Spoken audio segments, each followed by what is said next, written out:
وله الجوار المنشآت في البحر كالأعلام فبأي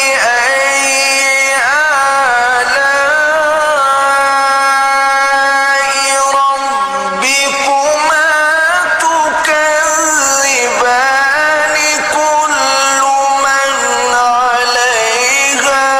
فان ويبقى وجه ربك ذو الجلال والإكرام فبأي